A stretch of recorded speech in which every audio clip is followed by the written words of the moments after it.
बहुत समय पहले एक पहाड़ी गांव में एक छोटा सा लड़का रहता था, आरव। आरव दिखने में बिल्कुल आम था, लेकिन उसके पास था एक जादुई टोपी जो उसके दादाजी ने दी थी। दादाजी ने कहा था, इस टोपी में जादू है, लेकिन असली जादू तब होगा जब तुम किसी की मदद दिल से करोगे। आरव रोज उस टोपी को पहनता, लेकिन उसे कभी कोई जादू नहीं दिखा। वो थोड़ा उदास रहने लगा, सोचता क्या जादू सिर्फ कहानियों में होता है। हज एक दिन कुछ खास हुआ। आसमान में अचानक इंद्रधनुष टूट गया। जी हाँ, वो 7 रंगों वाला सुंदर इंद्रधनुष जो हर बारिश के बाद आसमान में दिखता था, अब बीच से फट गया था।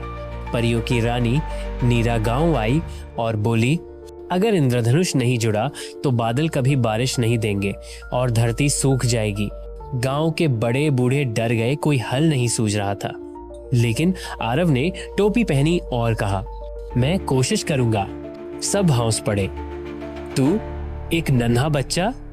लेकिन आरव चुपचाप चल पड़ा, अपनी जादुई टोपी, एक रस्सी और एक किताब लेकर जिसमें रंगों की बातें लिखी थीं। वो पहाड़ चढ़ा, जंगल पार किया और उस जगह पहुंचा जहां इंद्रधनुष टूटा था। 7 रंग, 7 चुनौतियां। वहां 7 रंग अलग अलग दिशाओं में बिखरे थे। हर रंग के पास एक चुनौती थी। लाल, आग की गुफा से दिल के डर को पार करो। नारंगी, एक भूखा शेर, क्या उसे डराओगे या खिलाओगे? पीला, पहेली सुलझाओ, सूरज बिना जलाए रोशनी कैसे देता है? हरा, जहरीले कांटों में से दोस्ती के फूल निकालो। नीला, एक रोती नदी, उसे हंसाना है। जामुनी, अंधेरे जंगल में रास्ता खुद बनाना है। नीलापन, इंडिगो, सबसे आखिरी अपनी असली ताकत पहचानो। आरव ने एक एक करके सभी चुनौतियां पार की, कभी हौंसी से, कभी मदद से, कभी समझदारी से।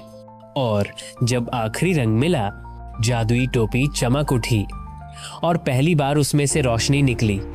7 रंग आसमान में उड़कर आपस में जुड़ गए और इंद्रधनुष फिर से चमकने लगा। परियों की रानी आई और आरव को गले लगाकर बोली, तुम असली जादूगर हो क्योंकि तुमने बिना डर के दूसरों की मदद की। गांव में सबने तालियां बजाईं। अब आरव को सब नन्हा जादूगर कहने लगे, लेकिन आरव बस मुस्कुराता था क्योंकि उसे पता था जादू किसी टोपी में नहीं, दिल में होता है।